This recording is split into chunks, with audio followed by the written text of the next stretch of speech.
بسم اللہ الرحمن الرحیم۔ السلام علیکم۔ پروگرام الکلام کے ساتھ آپ کا میزبان محمد شعیب رضا حاضر خدمت ہے۔ ناظرین کرام، اس پروگرام کے پہلے حصہ میں ہم قرآن کریم کی کچھ آیات کو سمجھنے کی کوشش کرتے ہیں اور دوسرے حصہ میں اپنے عہد کے نمائندہ سیاسی، سماجی، مذہبی، معاشرتی موضوعات پہ جو سوالات پیدا ہوتے ہیں ان کے جوابات ایک نئے نقطہ نظر سے جاننے کی کوشش کرتے ہیں۔ ہمارے ساتھ شریک گفتگو ہوتے ہیں جناب محمد امانت رسول صاحب۔ امانت صاحب، بہت شکریہ آپ کے وقت کا۔ میری معاونت کے لیے موجود ہیں جناب احمد بلال۔ احمد، بہت شکریہ آپ کے وقت کا۔ ناظرین کرام، آپ کی سکرین پہ ہمارا واٹس ایپ نمبر آ رہا ہوگا، آپ اس واٹس ایپ نمبر پہ اپنے سوالات بھیج سکتے ہیں، ہم انشاءاللہ آپ کے سوالات کو ضرور ایڈریس کریں گے۔ گزشتہ پروگرام میں ہم نے بات کی تھی قارون کے بارے میں۔ قارون کا جو کریکٹر قرآن کریم کے اندر بیان کیا گیا ہے، حضرت موسیٰ علیہ السلام کے واقعے میں اس کا ذکر ہے، قارون کا، فرعون کا اور حامان کا۔ ان تینوں پہ ہم نے ایک ایک قسط کے اندر ایک ایک پروگرام میں بات کی۔ آج ہم اس سے آگے جو سورۃ القصص کی آیات حضرت موسیٰ علیہ السلام کے قصہ کو بیان کر رہی ہیں ان کو سمجھنے کی کوشش کریں گے۔ میں جناب امانت رسول صاحب سے گزارش کروں گا کہ اپنی گفتگو کا آغاز کیجیے گا۔ بسم اللہ الرحمن الرحیم۔ خواتین و حضرات، ہم نے یہاں تک بات کی تھی کہ حضرت موسیٰ علیہ السلام نے پھر شہر کو چھوڑ دیا تھا، یعنی مصر کو۔ آپ وہاں سے نکل گئے اور مدین پھر آپ پہنچے۔ اب یہ مدین خلیج عقبہ کے مغربی ساحل پر یہ واقع تھا اور فرعون کی سلطنت میں یہ شامل نہیں تھا۔ حضرت موسیٰ علیہ السلام جب مصر سے نکلے تو واضح بات ہے کہ جگہ جگہ پر پولیس ہوتی ہے، فوجی ہوتے ہیں، چوکی ہوتی ہے، لیکن بچ بچا کر آپ مصر سے نکل کر مدین پہنچے۔ اور مدین چونکہ فرعون کی سلطنت کے ماتحت نہیں تھا، یہ ایک آزاد علاقہ تھا۔ حضرت موسیٰ علیہ السلام جب وہاں پہ پہنچتے ہیں، قرآن مجید بیان کرتا ہے کہ وَلَمَّا توجہ تلقاء مدین قال عسیٰ ربی ان یہدینی سواء السبیل۔ اور جب اس نے مدین کا رخ کیا تو اس نے کہا امید ہے کہ میرا رب مجھ کو سیدھا راستہ دکھا دے۔ وَلَمَّا وَرَدَ مَاءَ مَدْيَنَ وَجَدَ عَلَيْهِ أُمَّةً مِّنَ النَّاسِ يَسْقُونَ۔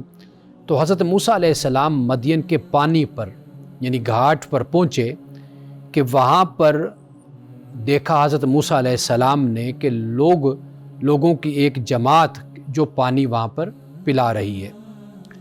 اور آپ نے جب دیکھا کہ وَوَجَدَ مِن دُونِهِمْ امْرَأَتَيْنِ تَذُودَانِ کہ دو آپ نے لڑکیوں کو، عورتوں کو آپ نے دیکھا کہ وہ اپنی بکریوں کو روک کر ایک طرف کھڑی ہوئی ہیں۔ قال ما خطبکما، حضرت موسیٰ علیہ السلام نے کہا کہ بھئی آپ کا کیا ماجرا اور آپ کا کیا مسئلہ ہے؟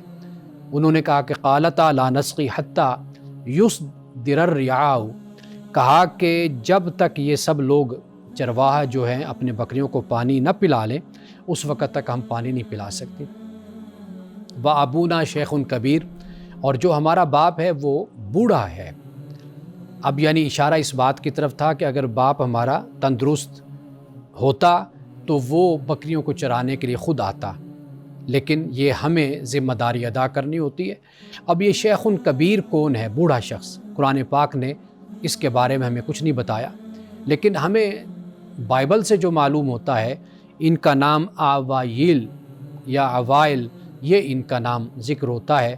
اور اسی طرح جو تلمودی لٹریچر ہے اس میں 3 نام ہمارے سامنے آتے ہیں، ایک ہوباب کا نام ہے، ایک آوائل کا نام ہے اور ایک یتھرو۔ یہ 3 نام ہمیں ان کتابوں میں ہمیں ملتے ہیں۔ یہ شعیب نہیں ہیں، یعنی حضرت شعیب علیہ السلام نہیں ہیں، بلکہ ان کے بارے میں کہا جاتا ہے کہ یہ فرعون کی سلطنت میں تھے، لیکن جب فرعون کی طرف سے یہ آرڈر دیا گیا کہ بنی اسرائیل کے بچوں کو قتل کر دیا جائے، بیٹوں کو، اور بیٹیوں کو باقی رکھا جائے، لڑکیوں کو، عورتوں کو، تو اس وقت یہ اختلاف کر کے وہاں سے آئے تھے اور فرعون نے ان کی بڑی توہین کی تھی، کیونکہ انہوں نے فرعون کے اس فیصلے سے اختلاف کیا تھا۔ یہ وہ حضرت شعیب علیہ السلام نہیں ہیں۔ ان کے بارے میں معلوم ہوتا ہے کہ جیسے حضرت موسیٰ علیہ السلام حضرت اسحاق کی اولاد سے، اسحاق بن ابراہیم، اسی طرح حضرت ابراہیم کے جو تیسرے بیٹے مدیان بن ابراہیم یا مدان بن ابراہیم، ان کی اولاد میں سے یہ صاحب ہیں کہ جن کا ذکر یہاں پر قرآن پاک نے کیا ہے۔ اگرچہ ہمارے بہت سے مفسرین اس طرف گئے ہیں کہ یہ وہی حضرت شعیب علیہ السلام ہیں، لیکن تحقیق سے یہ معلوم ہوتا ہے کہ یہ شعیب نہیں ہے، لیکن آپ مدین میں تھے اور آپ نے وہاں کے لوگوں کو اللہ کی توحید اور اللہ کے راستے کی طرف بلایا تھا۔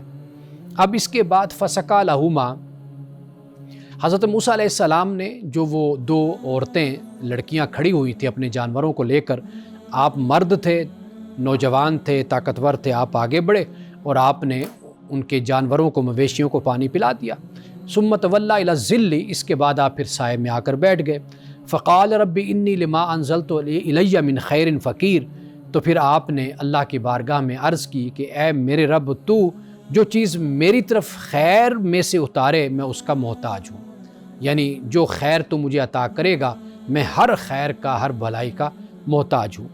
اب کچھ وقت ہی گزرا تھا کہ اس کے بعد پھر انہی دو لڑکیوں میں سے ایک لڑکی حضرت موسیٰ علیہ السلام کے پاس آئی۔ قرآن کہتا ہے کہ تمشی علی الاستحیاء، حیا کے ساتھ، شرم سے چلتی ہوئی وہ آئی اور اس نے آ کر کہا کہ ان ابی یدعوک، کہ میرے والد آپ کو یاد کر رہے ہیں، آپ کو بلا رہے ہیں، لیجزیک اجر ما سقیت لنا، کہ آپ نے جو ہمارے جانوروں کو پانی پلایا ہے تو اس کی اجرت اور اس کا بدلہ میرے والد آپ کو دینا چاہتے ہیں۔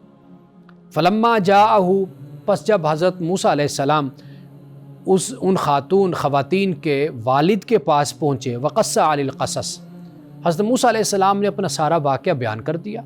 قال لا تخف، تو انہوں نے کہا کہ بھئی آپ ڈریے نہیں، نجوت من القوم الظالمین، اللہ تعالیٰ آپ کو ظالم قوم سے نجات عطا کرے گا، یعنی جو قوم آپ کے خلاف منصوبے بنا رہی ہے آپ کو قتل کرنے کے، تو اللہ تعالیٰ ان سے آپ کو بچائے گا۔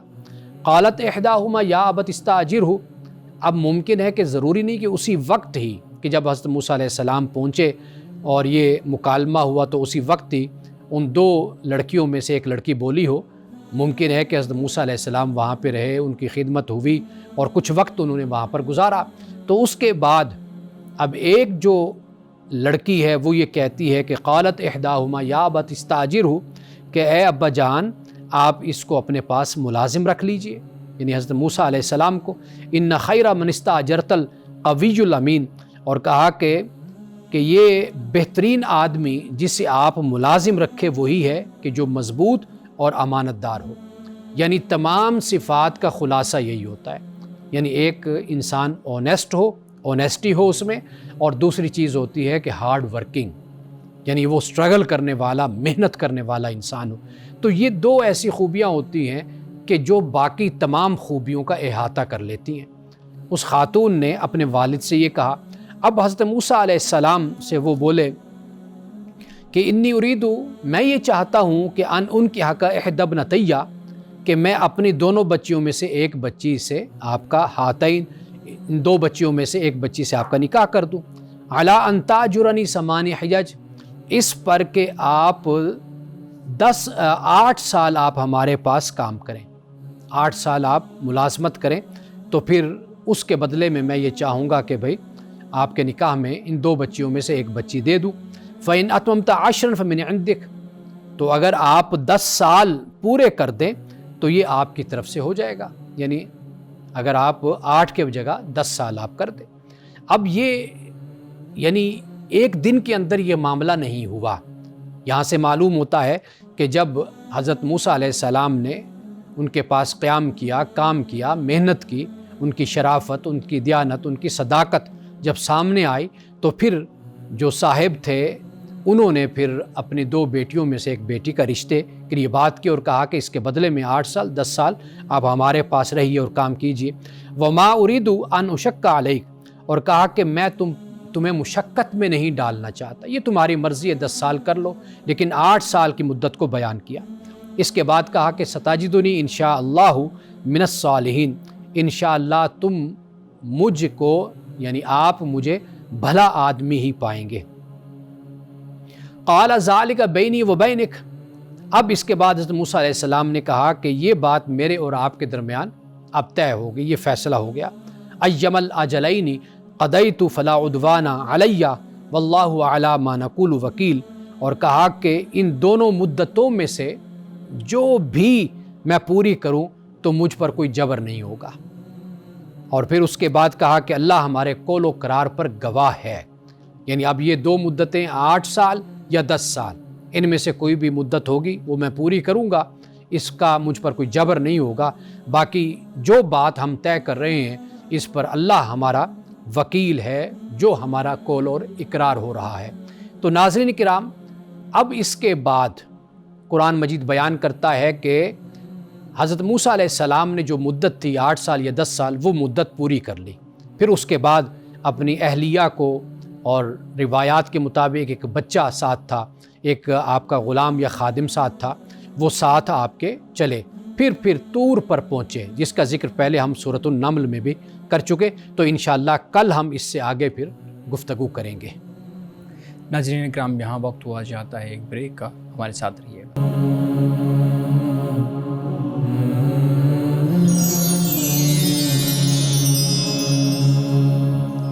ویلکم بیک ناظرین۔ امان صاحب، بہت شکریہ، آپ نے ان آیات کا جو منشا ہے وہ بیان کیا۔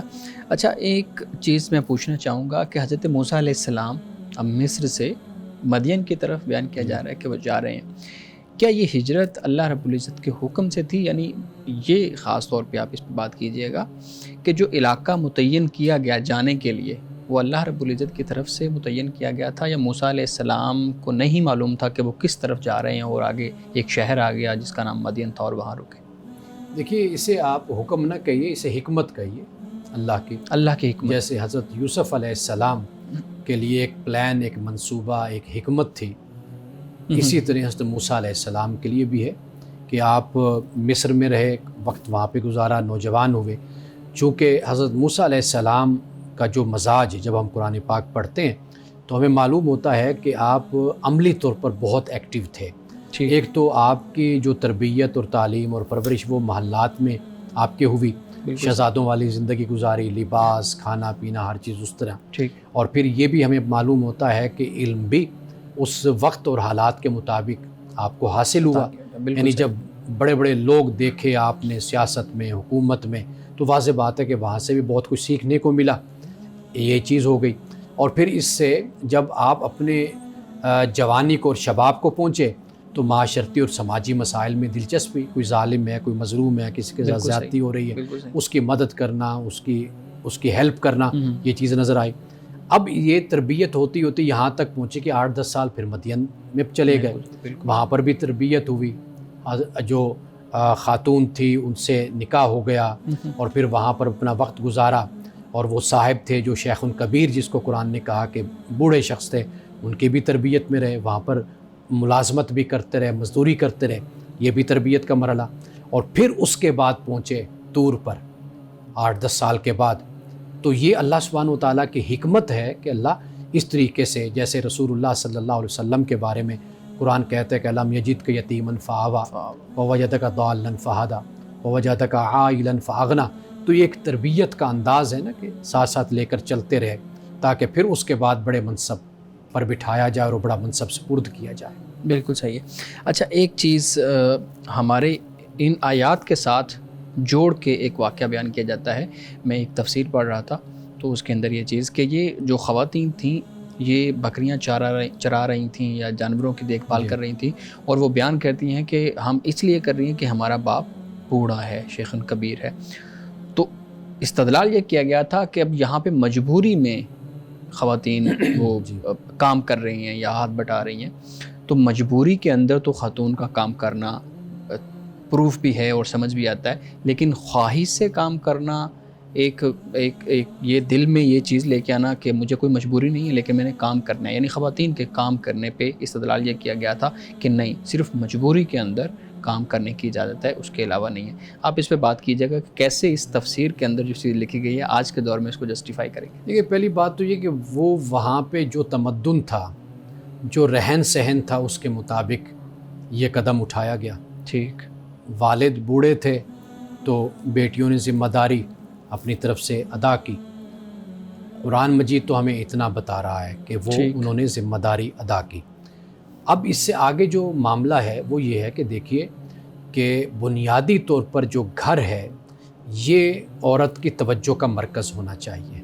ٹھیک، بنیادی بات، مرد کی توجہ کا مرکز معاش ہونا چاہیے، محنت کرے باہر کی زندگی میں، گھر میں لائے معاش، اس کو قوام بنایا گیا۔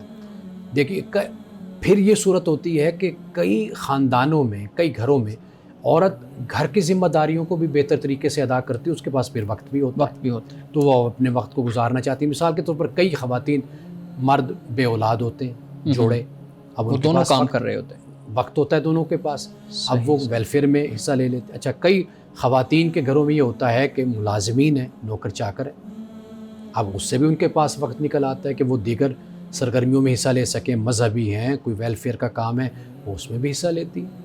تو گویا کہ ہم اس طریقے سے کسی چیز کو بالکل ایک ٹو دا پوائنٹ کر کے ہم بیان نہیں کر سکتے، یہ ڈپینڈ کرتا ہے خاندان پر، جوڑے پر، میاں بیوی پر، حالات پر، کہ اس کے مطابق وہ کیا قدم اٹھاتے ہیں اور کیا فیصلہ کرتے ہیں۔ اچھا، آپ کی اس بات سے میرے ذہن میں ایک چیز آ رہی ہے، ہمارے ہاں جب امپاورمنٹ کی بات کی جاتی ہے، ویمن امپاورمنٹ کی، تو گھر سے باہر جا کے کسی کے ہاں ملازمت کرنا، خاص طور پہ ہمارے ہاں یہ جو امپاورمنٹ کا کانسیپٹ ہے یہ بہت زیادہ پریویل کرتا ہے اور اس کو امپاورمنٹ کے ساتھ جوڑا جاتا ہے۔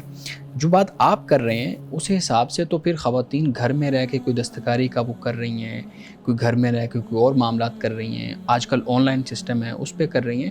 تو آپ یہ بتائیے گا کہ یہ جو امپاورمنٹ کا یہ کانسیپٹ ہے وہ آج کے دور میں ہماری خواتین جو ہیں، ہماری بہنیں، وہ دل برداشتہ ہو جاتی ہیں کہ شاید ہم باہر جا کے کام نہیں کر رہے یا بہت زیادہ پیسے نہیں کما رہے تو شاید ہم انڈیپینڈنٹ نہیں ہیں، تو اس پہ بات کیجیے۔ دیکھیں، یہ جو امپاورمنٹ کا معاملہ ہے نا، یہ انسیکیورٹی سے جنم لیتا ہے، ورنہ ایسا ہوتا ہے کہ ریاستیں سپورٹ کرتی ہیں، عورت ہو یا مرد، کسی کے ساتھ زیادتی نہیں ہونی چاہیے، کسی کے ساتھ ظلم نہیں ہونا چاہیے۔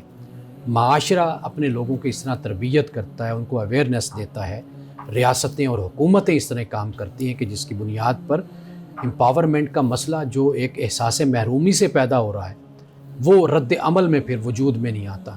ہمارا مسئلہ اصل میں یہ ہے کہ ہمارا معاشرہ بھی اس طریقے سے، ہم اسلام کی بات تو کرتے ہیں لیکن اسلامی اور اخلاقی خطوط پر اس طریقے سے پروان نہیں چڑھا کہ جس کی بنیاد پر عورت یہ خیال کرے کہ میں مکمل طور پہ محفوظ ہوں۔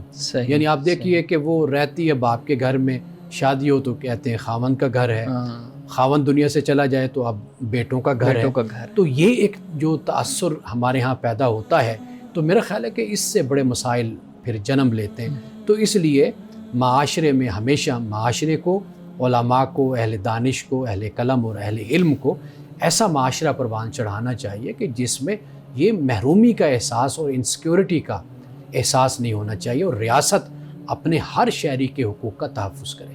بالکل صحیح۔ اچھا مولانا صاحب، ہمارے پاس کچھ ناظرین کے سوالات بھی ہیں اور ناظرین کے جو سوالات ہوتے ہیں ان کو ہم ضرور جو ہے نا وہ جگہ دیتے ہیں اپنے پروگرام میں۔ اچھا، پہلا سوال یہ ہے، کیا اللہ تعالیٰ کی لکھی ہوئی قسمت انسان بدل سکتا ہے؟ اور اس میں انہوں نے پوچھا کیوں ہے؟ پوچھا اس لیے ہے کہ جیسے شادی قسمت میں لکھی ہوئی تھی، بچے پیدا ہونا قسمت میں لکھے ہوئے تھے، لیکن ایک شخص نے شادی کی نہیں یا اس کی نہیں ہوئی، تو اس قسمت کو بدلا جا سکتا ہے یا نہیں بدلا جا سکتا؟ دیکھیے، جو پہلا یہ ہے نا تصور قسمت کا، قرآن مجید نے جو بیان کیا، جو احادیث سے ہمیں معلوم ہوا، ہمارے ہاں چونکہ لکھنے کا جو ایک تصور ہے وہ یہ ہوتا ہے کہ شاید فیصلہ ہو گیا، صحیح ہے، لکھ دیا گیا، لکھ دیا تو اب ہاں صحیح۔ اصل جو چیز ہے وہ یہ ہے کہ خدا کے علم میں ہے۔ جیسے ہم کسی آج اگر انسان کو دیکھیں تو انسان کے علم میں ایک ماہر آدمی ہے، وہ آپ کو بتا نہیں دیا جاتا کہ بھئی یہ پل کتنے سال تک یہ رہے گا، اس سے پہلے آپ اس کو گرا کے دوبارہ بنا لیجئے۔ ایسی بہت سی سڑکوں کے بارے میں کہا جاتا ہے، انسان ڈاکٹر بتا دیتے ہیں کہ یہ جو بندہ ہے یہ کتنے سال زندگی جیے گا، کس طرح کی میڈیسن، کتنے مہینے میں یہ اس کی صورتحال ہوگی۔ ہم دیکھتے ہیں کہ اچھے موسموں میں اور اچھے علاقوں میں اور اچھے ماحول میں رہنے والے لوگوں کی لمبی عمریں ہوتی ہیں، اور ایسے ماحول میں کہ جہاں پر پولوشن ہو، گندگی ہو، بیماریاں ہوں، وہاں پر لوگوں کی عمریں کم ہو جاتی۔ تو لہٰذا یہ جو چیز ہے نا، اللہ کے ساتھ کسی چیز کو جوڑنا، یہ اللہ کا علم ہے کہ جو انسان کے بارے میں موجود ہے۔ انسان کا جو معاملہ ہے وہ یہ ہے کہ انسان اپنے معاملات میں آزاد ہے، خود مختار ہے، وہ فیصلہ کر سکتا ہے، اسی لیے اس کو دنیا میں بھی اپنے نتائج بھگتنے ہوتے، اسی لیے اس کو آخرت میں بھی اپنے اعمال کا سامنا ان کے نتائج کا ہوگا۔ تو اگر انسان کو مجبور محض بنا دیا جائے تو پھر یہ تو سوال بھی نہیں اٹھے گا، اور نہ ہی قیامت کے دن پھر انسان جواب دے ہوگا۔ وہ تو یہ کہے گا جی میری تو قسمت میں جو لکھا ہوا تھا بس میں میں نے تو وہی کچھ کیا جو لکھا ہوا تھا. تو میرا خیال ہے کہ یہ تصور بالکل خلاف اسلام، خلاف دین ہے. جی بالکل ٹھیک ہے. ناظرین کرام، باقی سوالات لیتے ہیں ایک بریک کے بعد. ہمارے ساتھ رہیے.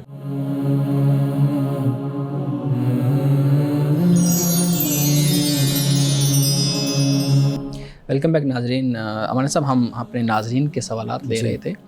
ایک سوال کہتی ہیں جی، میری والدہ نے میری مرضی کے خلاف میرا رشتہ طے کر دیا ہے. اب میری مرضی کے خلاف جلدی شادی کرنا چاہتی ہیں، تو اس بارے میں آپ بیان فرمائیے. جب ایک لڑکا ہو یا لڑکی جب وہ بالغ ہو جاتے ہیں، عاقل ہیں، بالغ ہیں، تو پھر ان کی مرضی کے خلاف کسی کو بھی کوئی حق نہیں پہنچتا کہ وہ فیصلہ کرے. وہ چاہے ان کی شادی کا معاملہ ہو، چاہے ان کی زندگی کے دیگر معاملات کا فیصلہ ہو. وہ جب بچہ یا بچی عاقل بالغ ہو گئے، بس پھر انہی کا حق پہنچتا ہے. پھر والدین ایک ناصح کی حیثیت سے، نصیحت کرنے والے کی حیثیت سے، ایک بڑے ہونے کے ناطے اپنی اولاد کی رہنمائی کر سکتے ہیں.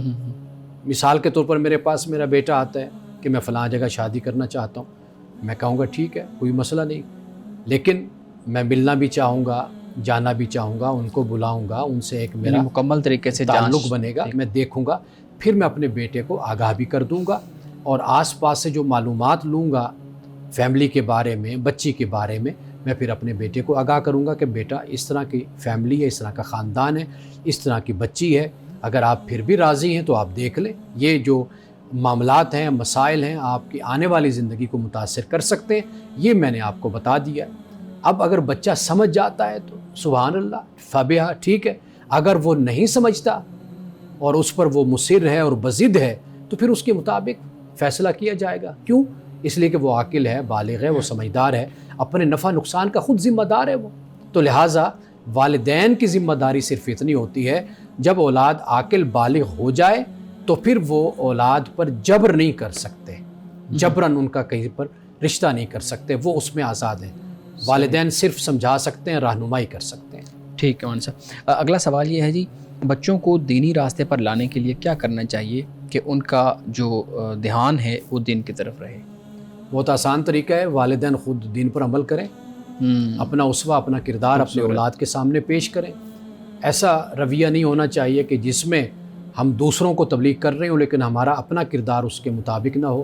ایک تو یہ بات پیش نظر رہنی چاہیے. دوسری بات یہ کہ اپنی اولاد کو ہمیشہ ایسے طریقے سے نصیحت کریں کہ جو وقت نصیحت کا ہو اور وہ اس کو قبول کرنے کے لیے تیار بھی ہو. انسانی نفسیات ہوتی ہے، انسانی طبیعت ہوتی ہے. آپ اس کو پیش نظر رکھ کر اپنی اولاد کی کو نصیحت کریں، ان کو آپ بتائیں اچھائی اور برائی کے بارے میں، تو پھر ہی اولاد دین کی طرف راغب ہوگی. لیکن آپ اگر بے وقتہ اور اس چیز کو سمجھے بغیر ڈنڈا لے کر آپ دین سمجھانے بیٹھ جاتے ہیں اور جبراً آپ ایسا کرتے ہیں تو کبھی بھی اولاد پھر دین کی طرف نہیں آتی. جی بالکل ٹھیک ہے، خوبصورت. ہمارے صاحب دو سوال ہیں، میرے خیال میں ایک جیسے ہیں، میں آپ کے سامنے دونوں رکھ دیتا ہوں. پہلا سوال یہ ہے کہ کچھ بچے پیار کرنے سے بگڑ جاتے ہیں، اگر ڈانٹ ٹپٹ کی جائے تو وہ ضدی ہو جاتے ہیں اور اگریسو ہو جاتے ہیں. ایسے بچوں کو کیسے ٹریٹ کیا جائے؟ ایک سوال یہ ہے. دوسرا اسی سے متعلق ایک اور سوال ہے کہ بچے کو بات بات پر بحث کرنے، بدتمیزی کرنے سے کیسے روکا جائے؟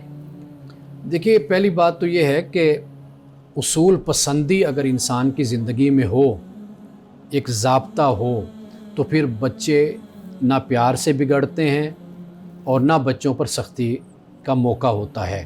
یعنی آپ اس حد تک پیار کرنا شروع کر دیں کہ بے اصولے ہو جائیں، اس حد تک سختی کرنا شروع کر دیں کہ وہاں پر بھی کوئی اصول پیش نظر نہ رہے. یعنی آپ کے اپنا مزاج در حقیقت وہ معیار بن جائے. جب آپ چاہیں تو پیار شروع کر دیں، جب چاہیں آپ سختی شروع کر دیں. یہ جو رویہ ہوتا ہے یہ بچوں کو ہمیشہ نقصان پہنچاتا ہے، ان کو خراب کرتا ہے. دوسری بات یہ ہے کہ بچے شرارتیں بھی کرتے ہیں. واضح بات ہے وہ بچے یعنی کہ اب ہم اگر 50 سال کے ہیں تو کیا اب ہم چاہتے ہیں کہ ہماری طرح کی سنجیدگی بچے اختیار کر لیں؟ کھیلیں گے، کودیں گے، بھاگیں گے، دوڑیں گے. اگر آپ کم عمری میں ہی ان کو سنجیدہ بنانے کی کوشش میں لگے ہوئے ہیں تو میرا خیال ہے کہ یہ بچوں کے ساتھ زیادتی ہے. ان کی جو عمر ہے ان کو وہی کچھ کرنے دیں، شرارتیں کرنے دیں، ان کو بھاگ دوڑ کرنے دیں. ہاں، آپ کی ذمہ داری یہ بنتی ہے کہ آپ ان کو ماحول دیں. یعنی مثال کے طور پر جب بچوں کو آپ گھر میں رکھیں گے بند کر کے تو واضح بات ہے کہ وہ کبھی وہی چھوٹی سی جگہ پہ کھیلیں گے, لڑیں گے آپس میں. ہاں اگر آپ ان کو نکال کر لے کر جاتے ہیں کسی ایسی جگہ پر جو کمپلیکس ہے, جہاں پر آپ جوائے لینڈ ہے, جہاں پر پارک ہے, گراؤنڈ ہے, وہاں بچے کھیلیں گے, تو اس سے ان کا جو غصہ ہے, ان کی جو شرارتیں وہ ختم, وہ پازیٹیو راستہ اختیار کر لیں گے. تو والدین اصل میں یہ چاہتے ہیں کہ جس طرح ہم سنجیدہ بیٹھے رہتے ہیں نا, اسی طرح ہمارے بچے بھی بیٹھے رہیں. تو بچوں سے یہ توقع نہ رکھیں. اگر آپ بچوں کے ساتھ زبردستی کریں گے, اس کا نقصان یہ ہوگا کہ بچوں کا مزاج, ان کی طبیعت, اس میں چڑچڑاپن بھی آئے گا, اور ان کا جو بچپن ہے وہ ختم ہو جائے گا. بالکل ٹھیک ہے. آخری سوال ہمارے سامنے آپ کے سامنے رکھوں گا. کہتے ہیں جی جوائنٹ فیملی سسٹم میں رہنا کیسا ہے, آپ اس پہ بات کیجیے. جوائنٹ فیملی سسٹم, ایک تو ذہن میں یہ بات رکھنی چاہیے کہ یہ اسلام کا حکم نہیں ہے. یہ آپ کا کوئی بھی سسٹم, یعنی جوائنٹ فیملی سسٹم جو ایک ہی خاندان میں, یعنی لڑکی رہتی ہے مثلا 2-3 خاندان اکٹھے رہتے ہیں یا اکٹھے رہتے ہیں, تو یہ جوائنٹ فیملی سسٹم کوئی خدا کی طرف سے نہیں دیا گیا, یہ خدا کا حکم نہیں ہے. ٹھیک, یہ آپ کا اپنا معاشرتی سماجی بندوبست ہوتا ہے کہ آپ افورڈ نہیں کر سکتے علیحدہ گھر لے سکیں, علیحدہ گھر بنا سکیں, تو آپ پھر اکٹھے رہ لیتے ہیں, ایک ہی گھر میں رہ لیتے ہیں. تو اس کے فوائد بھی ہیں اور اس کے نقصانات بھی ہیں. صحیح, ٹھیک ہے. جی بلال صاحب, آپ کے پاس بھی کچھ سوالات ہیں ہمارے صاحب کے سامنے رکھیں. بہت شکریہ شعیب صاحب, خوشگوار زندگی کے متعلق سوالات ہو رہے ہیں, اور میرے سوالات بھی خوشگوار ازدواجی زندگی سے کچھ متعلق ہیں. میں آپ کے آخری سوال سے کنٹینیو کروں گا. یہ بتائیے گا کہ اگر بیوی اپنے سسرال والوں کے ساتھ خوشگوار تعلقات بنانے میں ناکام رہتی ہیں, روزمرہ کی لڑائیاں شروع ہو جاتی ہیں, اس صورتحال میں شوہر کیا کرے گا؟ وہ پابند ہے کہ ہر صورت میں بیوی کو الگ رکھے؟ دیکھیے, یہ اصل معاملات وہی ہیں کہ جو باہمی مشورے کے ساتھ, میں اس بات میں میاں بیوی کے آپسی معاملات, میاں بیوی کا آپس میں, جی. میں اس پہ زیادہ اس لیے زور دیتا ہوں کیونکہ ایک دوسرے کے ساتھ اعتماد, ایک دوسرے کا حوصلہ جی. اور ایک دوسرے کی مدد یہ لازم اور ضروری ہوتی ہے. یہ بات ذہن میں رکھنی چاہیے کہ جو آپ کی بیوی ہے وہ آپ کی خیر خواہ ہے. بیوی کو یہ بات ذہن میں رکھنی چاہیے کہ میرا میاں ہی میرا خیر خواہ ہے, نہ ادھر کی بات ہو نہ ادھر کی بات ہو. جہاں تک والدین ہیں, ان کی عزت ہے, ان کا احترام ہے, ان کا آرام ہے, ان کے آداب ہیں, وہ ہر چیز اس کا خیال رکھا جائے, اس میں کوئی کمی نہ کی جائے. لیکن جہاں تک انسان کے اپنے گھر کی بات ہوتی ہے تو وہاں پر ہمیشہ عدل اور انصاف کے ساتھ چلنا چاہیے. میں نے یہ دیکھا ہے کہ گھر کو برباد کرنے میں بہت سے لوگوں کا کردار ہوتا ہے, لیکن گھر کو آباد کرتے وقت, یعنی جب برباد ہو گیا نا, پھر آباد کرنے کے لیے کوئی آگے نہیں آتا. وہ پھر وہی ایک شخص ہی جو ان سے جھیل رہا ہوتا ہے مصیبت, یا وہ ایک لڑکی بیوی جو ہے وہ جھیل رہی ہوتی ہے. اس لیے دونوں نادانی کا مظاہرہ نہ کریں, آپس میں مشورے کے ساتھ زندگی کے بارے میں فیصلہ کریں. جہاں پر اگر مل جل کر ہو نا, ایک دوسرے کا انسان حوصلہ بنے, ایک دوسرے کا مشیر بنے, اس کا فائدہ یہ ہو جاتا ہے کہ بیوی بھی پھر اگر کوئی دکھ تکلیف سسرال سے آئے تو وہ بھی اس کو خوشی کے ساتھ سہ لیتی ہے, کیونکہ اس کو تسلی ہوتی ہے کہ میرا خامند میرا دوست ہے, میرا ساتھی ہے. اسی طرح خامند کا معاملہ بھی ہوتا ہے. تو میرا خیال ہے کہ زیادہ تر جو مسائل ہوتے ہیں وہ میاں بیوی کے جو کمیونیکیشن گیپ ہوتا ہے نا, اس کی وجہ سے پیدا ہوتے ہیں. اگر یہ گیپ نہ ہو تو بڑے سے بڑے مسئلے بھی دونوں مل کر حل بھی کر لیتے ہیں اور فیس بھی کر لیتے ہیں. جی بالکل ٹھیک ہے. ناظرین کرام, بقیہ سوالات لیتے ہیں ایک بریک کے بعد, ہمارے ساتھ رہیے گا.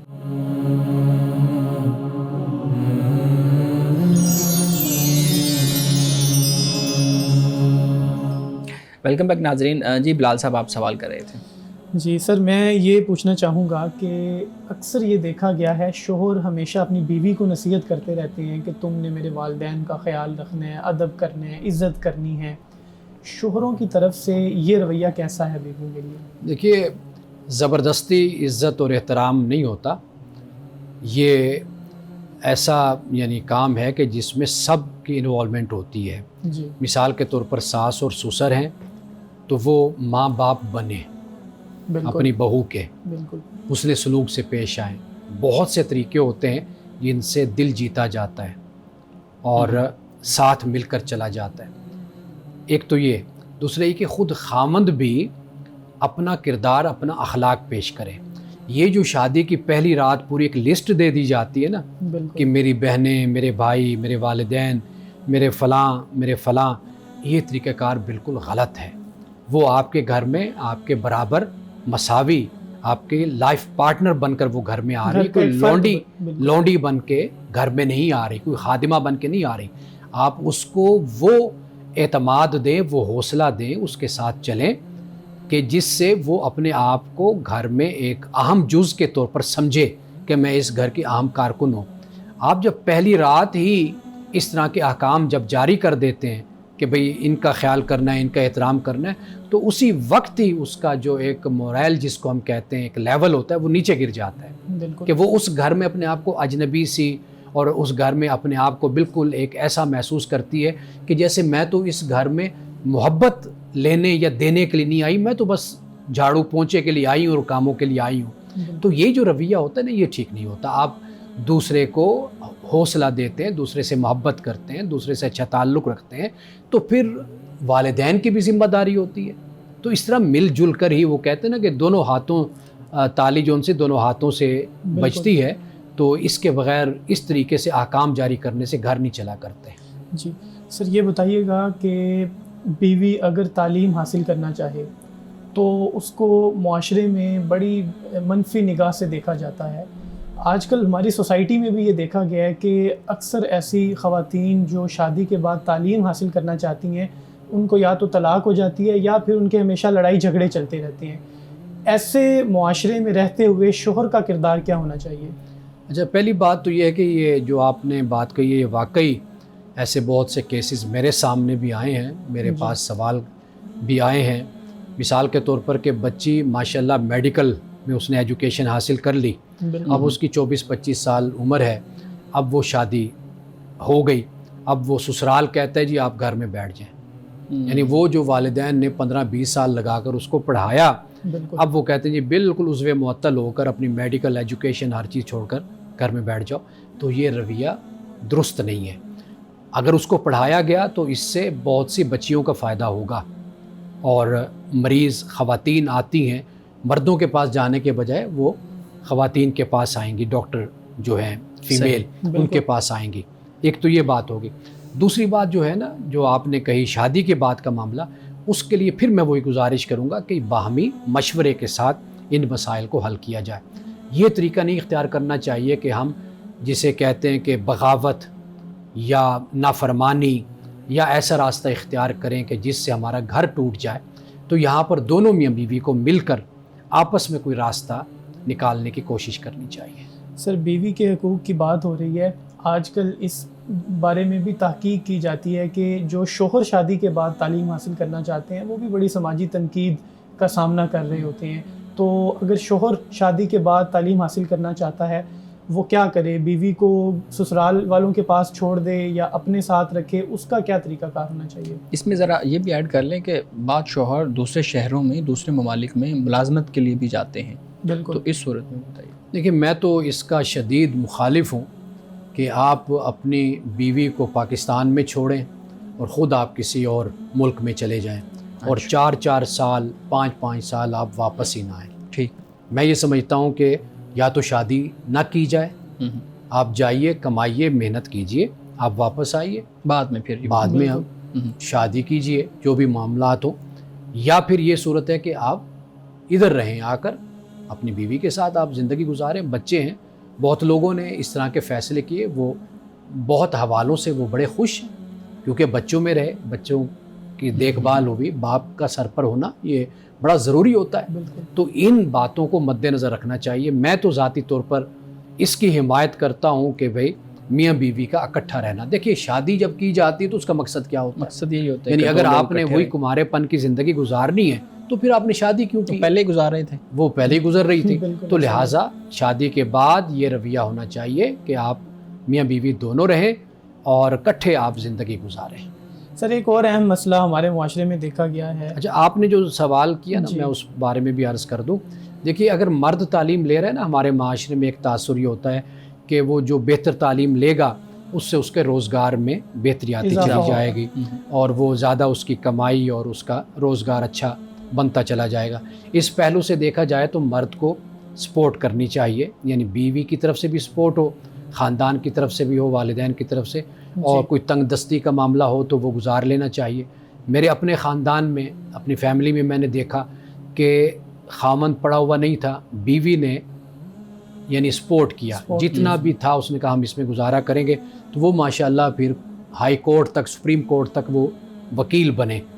اور بالکل یعنی ایک وقت وہ تھا کہ وہ چوکی داری کرتے تھے، پھر ایک وقت آیا کہ وہ اتنی اعلیٰ تعلیم تک حاصل کیا، تو وہ بیوی کی سپورٹ، پھر وہی گھر ہمارے خاندان میں سب سے اچھا خاندان بنا. اگر سپورٹ نہ ہوتی تو چوکی داری کرتے رہتے. تو میرا خیال ہے کہ میاں بیوی آپس میں دونوں، مثال کے طور پر اگر خامند میں صلاحیت اتنی نہیں ہے، تعلیم اتنی نہیں ہے، وہ بیوی سے کہتا ہے بھئی آپ تعلیم حاصل کر لیں، آپ آگے بڑھیں زندگی میں تاکہ ہمارا گھر، ہمارا خاندان ترقی کرے، تو یہ پہلو بھی ہوتا ہے. تو میرا خیال ہے کہ یہ اس طریقے سے ان معاملات کو حل کیا جا سکتا ہے. سر بعض اوقات ان لاز کے ساتھ مسائل اتنے زیادہ بڑھ جاتے ہیں کہ شوہر یا بیوی اس ازدواجی تعلق کو، رشتے کو بچانے کے لیے پھر ایک دوسرے پر پابندی لگا دیتے ہیں نا. شوہر خاص طور پہ دیکھا گیا وہ پابندی لگاتے ہیں کہ تم نے اپنے گھر والوں سے نہیں ملنا. تو کیا شوہر کے کہنے پر بیوی اپنے تعلقات ختم کر دے اپنی فیملی کے ساتھ؟ دیکھیے اس حوالے سے گزارش یہ ہے کہ گھر کا جو یونٹ ہے وہ مرد اس کا سربراہ ہوتا ہے اور بیوی اس گھر کو سنبھالنے والی ہوتی ہے. اس گھر کو قائم رکھنا یہ پھر دونوں کی ذمہ داری بن جاتی ہے.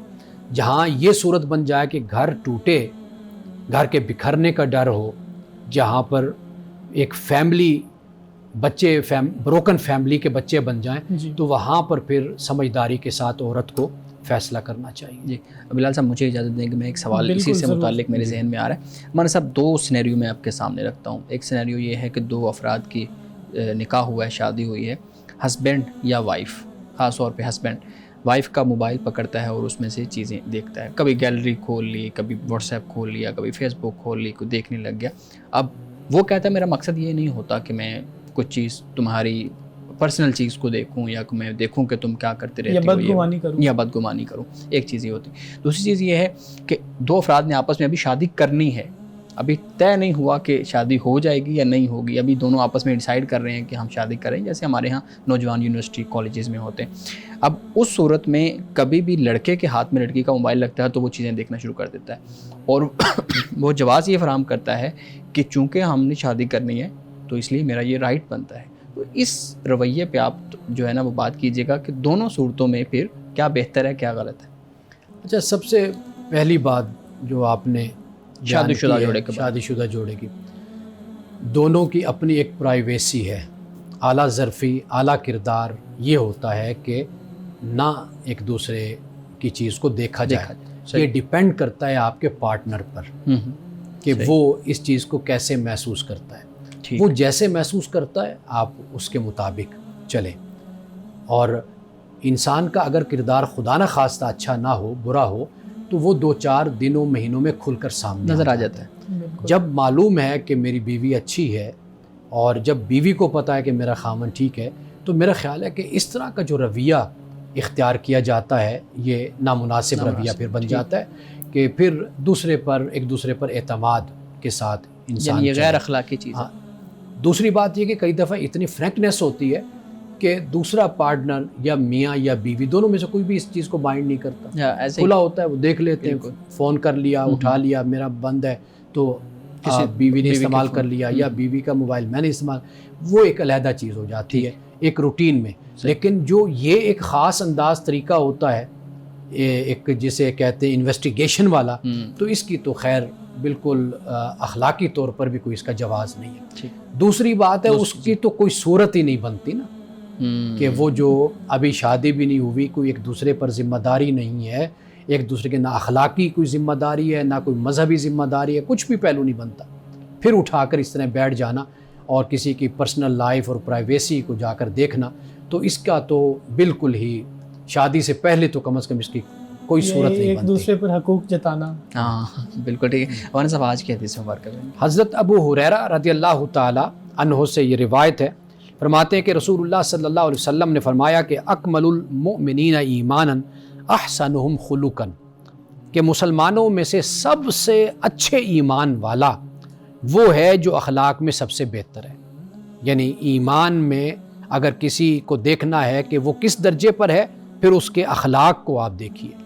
اور پھر فرمایا وخیارکم خیارکم لنسائہم خلقا، اور تم میں سے بہترین وہ لوگ ہیں جو اپنی عورتوں کے حق میں اچھے ہیں۔